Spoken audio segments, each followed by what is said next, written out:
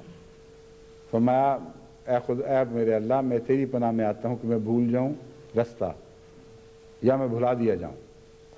لیکن یہاں اول طور پر پیش نظر دین کا رستہ ہے اور دین کی باتیں ہیں کہ میں تیری راہ بھول جاؤں یا مجھے تیری راہ سے بھٹکا دیا جائے. او اظلم او اظلمہ، یا میں کسی پہ ظلم کروں یا مجھ پر ظلم کیا جائے. او اجہلا او یجہلا علیہ، یا میں کسی پر جہالت کروں یا مجھ پر کوئی جہالت کی جائے. نئے کپڑے ہم پہنتے ہیں، کتنے ہیں جنہیں کپڑا پہنتے وقت خدا یاد آتا ہو. کپڑا پہنتے وقت ہم نے تو لوگوں کو یہی دیکھا ہے کہ سیلفریز یاد آتا ہے یا دوسرے سٹور یاد آ جاتے ہیں کہ ہم نے وہاں سے لیا اور وہاں سے لیا، سیل سے لیا یا بغیر سیل کے لیا، کیسی ہوشیاریاں اختیار کی، کتنے پیسے بچائے، یہی باتیں سنتے ہیں. لیکن حضرت محمد مصطفیٰ صلی اللہ علیہ وآلہ وسلم کپڑا پہنتے ہیں تو عرض کرتے ہیں اللہم لک الحمد کما کسوتنی ہے، اے میرے اللہ سب ہم تیرے لیے ہے کیونکہ تو نے مجھے پہنایا ہے. مجھ میں کب طاقت تھی کہ میں اپنے لیے کچھ لباس اختیار حاصل کر سکتا، کچھ پہن لیتا. ہر عطا تیری عطا ہے. بس ایک بھی زندگی کا ایسا لمحہ نہیں جہاں آخری قدرت والے خدا کو یاد نہیں کیا جاتا. اس کے مظاہر سلسلہ بہ سلسلہ ہم تک پہنچتے پہنچتے مظہر اول اس ذات کو بھلا دیتے ہیں جو جس سے تمام مظاہر نکلتے ہیں. رب تو اللہ ہے لیکن یہ ربوبیت مختلف ذرائع سے ہم تک پہنچتی ہے.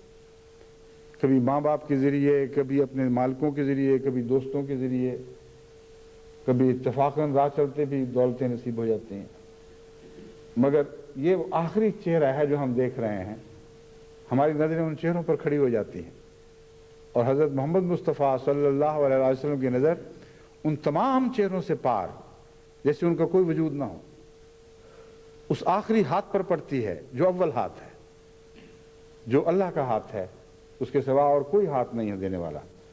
تو فرماتے ہیں اللہم لک الحمد کما کسوتنی ہے، اے میرے اللہ تیرے ہی لیے سب حمد ہے جو تو نے مجھے یہ لباس پہنایا ہے. پھر آئینہ دیکھتے تھے تو دعا کرتے تھے اللہم کما حسنت خلقی فاحسن خلقی، اے میرے اللہ جیسے تو نے میرا چہرہ خوبصورت بنایا ہے ویسے ہی میرا اندرونہ بھی پاکیزہ کر خوبصورت بنا دے، میرے اخلاق کو خوبصورت کر دے. اب یہ وہ ایک موقع ہے جس سے حضرت محمد مصطفیٰ صلی اللہ علیہ وسلم کے ظاہری چہرے کی ایک جھلک ہمیں دکھائی دینے لگتی ہے. ورنہ اتنے منکسر مزاج تھے کہ انسان سوچ نہیں سکتا کہ اپنے حسن کی بات کریں، لیکن سچے بھی اتنے ہی زیادہ تھے. یہ مشکل تھی. اور پھر خدا کی حمد بیان کرنی تھی، وہاں تو سچ بولنا ہی بولنا تھا، چاہے اس سے شرمندگی ہی ہوتی ہو. تو اللہ کو مخاطب کر کے کہتے ہیں میں نے چہرہ دیکھا بہت خوبصورت ہے، میں تیرا بے حد ممنون ہوں، اتنا پیارا چہرہ تو نے مجھے عطا کیا، بس میرے خلق کو بھی ایسا ہی بنا دے. وحرم وجہی علی النار، اور میرے چہرے کو آگ پر حرام کر دے. یہاں ایک نیا انداز بیان ہے. یہ نہیں فرمایا کہ آگ کو میرے چہرے پر حرام کر دے، میرا چہرہ آگ پر حرام کر دے، آگ کو اجازت نہ ہو کہ اس چہرے کو جلائے. بہت ہی زیادہ عظیم الشان کلام ہے، بہت قوت والا کلام ہے. کہیں آگ ہو، کوئی آگ ہو، اسے مجال نہ ہو کہ وہ میرے چہرے کو جلا سکے. حضرت مسیح موعود علیہ السلام کو بھی ایک دفعہ اسی طرح کا الہام ہوا تھا کہ آگ ہماری غلام بلکہ غلاموں کی بھی غلام ہے. تو یہ وہی مضمون ہے کہ آگ کو اجازت نہ ہو کہ مجھے جلا سکے میرے چہرے کو۔ الحمدللہ الذی سوا خلقی، بہت ہی قابل تعریف ہے وہ ذات جس نے میری تخلیق کو، میرے وجود کو مناسب بنایا۔ وَأَحْسَنَ صورتی، اور میری صورت کو بھی ایسا خوبصورت بنایا۔ وَزَانَ مِنِّي مَا شَانَ مِنْ غَيْرِي، اور جو کچھ غیروں کو نصیب نہیں ہو سکا حسن کی صورت میں، جو ان کے ہاں بدصورتی ہے، وہ میرے ہاں تو نے حسن رکھ دیا۔ یعنی ہر وہ عضو جہاں میرا غیر بدصورتی کا حامل ہے کسی بھی قسم کا، وہاں وہی میرا عضو حسین تر ہے۔ یہ جو کلام ہے بہت گہرائی کا کلام ہے، اصدق الصادقین کا ہے، جس سے معلوم ہوتا ہے کہ حضرت اقدس محمد مصطفیٰ صلی اللہ علیہ وسلم کا تمام وجود سر تا پا حسین تھا، ورنہ یہ کلام دعا کے وقت نہیں آپ کہہ سکتے تھے، جس کے مقابل پر ہر دوسرے میں کہیں نہ کوئی بدی دکھائی دے گی، مگر یہ وجود ہر سقم، ہر کمزوری سے پاک تھا۔ الحمدللہ الذی سوا خلقی فعدلہ وصور صورت وجہی فاحسنہا۔ الحمدللہ الذی، تمام حمد اللہ ہی کے لیے ہے، سوا خلقی، جس نے میری شکل کو، میری تخلیق کو مناسب اور معزوم بنایا۔ وصور صورت وجہی، اور میرے چہرے کی شکل کو، میرے چہرے کے وجود کو، خد و خال کو بہت ہی متناسب کر دیا، اتنا متوازن ہے کہ کوئی ایک بھی اس کا خد و خال میں سے کوئی ایک حصہ بھی دوسرے سے ٹکراتا نہیں، بلکہ اس کے ساتھ ہم آہنگ ہوا ہے۔ فَأَحْسَنَهَا، اور اسے پھر بہت ہی خوبصورت بنایا ہے۔ وَجَعَلَنِي مِنَ الْمُسْلِمِينَ، اور سب سے بڑھ کر یہ کہ مجھے مسلمانوں میں سے بنایا۔ نیا پھل کھانے کی بھی آپ دعا کیا کرتے تھے، بازار میں داخل ہونے کی بھی دعا کیا کرتے تھے، غصے اور طیش سے بچنے کی بھی دعا کیا کرتے تھے، بیمار کو دیکھتے تھے تو اس پر بھی یاد اللہ ہی آتا تھا۔ بس حقیقت یہ ہے کہ تمام دنیا میں جہاں جہاں بھی آثار دکھائی دیتے تھے وہ سب اللہ ہی کے آثار تھے۔ بس وہ مضمون جو امرؤ القیس کا میں نے بیان کیا تھا وہ یہ تھا کہ قفا نب کے من ذکرہ حبیب و منزلی سخت اللوا بین الدخول فہوملی، اے میرے دو ساتھیوں ٹھہرو، ہم اس محبوب کے ذکر سے کچھ رو لیں جس کی منزل پر ہم یہاں ٹھہرے ہیں، اور اس کی منزل کے ذکر سے رو لیں۔ اس منزل کے نشان تو مٹتے چلے جا رہے تھے، اور دن بدن مٹتے مٹتے آخر وہ کلیتاً صفحہ ہستی سے نابود ہو گئے، مگر خدا کی حسن کے آثار کبھی مٹنے والے نہیں ہیں، یہ ہمیشہ زندہ رہتے ہیں، اور یہی حضرت محمد مصطفیٰ صلی اللہ علیہ وآلہ وسلم کے اپنے آثار کا حال ہے۔ دیوان حسان بن ثابت سے حضرت محمد مصطفیٰ صلی اللہ علیہ وآلہ وسلم کے ذکر پر میں یہ شعر آپ کے سامنے رکھتا ہوں، اس سے آپ اندازہ کریں کہ آپ کے عشاق کا کیا حال تھا جب ان آثار کو دیکھتے تھے جو محمد رسول اللہ کے آثار تھے۔ جس طرح اللہ کے آثار دیکھتے ہوئے محمد رسول اللہ کے دل کی کیفیت ہوتی تھی، ویسے ہی آپ کے عشاق کی کیفیت آپ کے آثار دیکھ کر ہوتی تھی۔ وہ کہتے ہیں تعوبنی لیل بیثرب آثر وہم اذا ما نظم الناس مسر، اے میرے دوستو یثرب میں مجھ پر ایک بڑی مشکل رات آئی، وہ مدینہ جس میں میرے محبوب رہا کرتا تھا، اور ساری رات جگائے رکھنے والے غم نے مجھے آ پکڑا، جبکہ سارے لوگ گہری نیند سوئے ہوئے تھے۔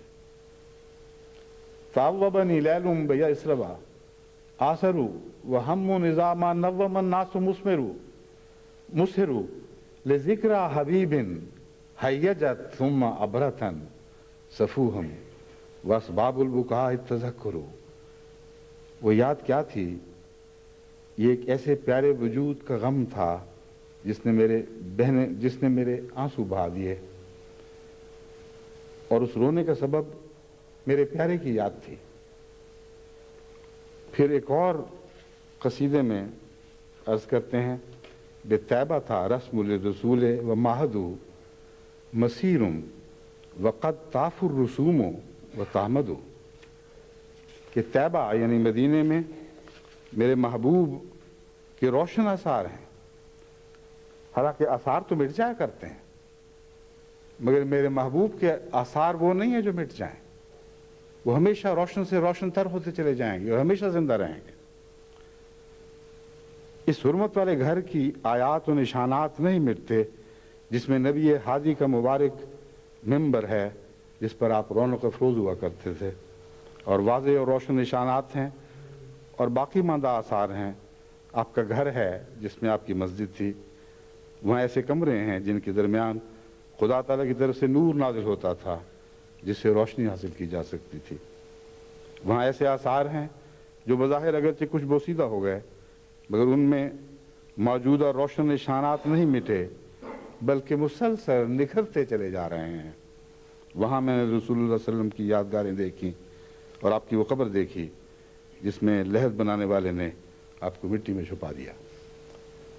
بس سب سے زیادہ ذکر کرنے والا وجود جو کائنات میں کبھی پیدا ہوا، جو اپنے رب کی یاد میں مجسم یاد بن گیا، وہ محمد مصطفیٰ صلی اللہ علیہ وآلہ وسلم تھے، اور خود آپ مجسم ذکر بن گئے، اور وہ تمام صفات حسنہ خدا سے آپ نے پا لیں جو ذکروں کو ابدیت بخشتی ہیں، جو ذکریوں کو ہمیشہ کے لیے زندہ کرتی ہیں۔ بس صلو علیہ وسلم تسلیما، اے تمام لوگوں جو اللہ کے ذکر کی توفیق پاتے ہو، اس ذکر کے ساتھ سب سے بڑے ذکر کرنے والے محمد مصطفیٰ صلی اللہ علیہ وآلہ وسلم کو بھی یاد کر لیا کرو۔ وَسَبِّحُوهُ بُكْرَةً وَأَصِيلًا، اور صبح بھی اس پر درود بھیجا کرو اور رات کو بھی درود بھیجا کرو۔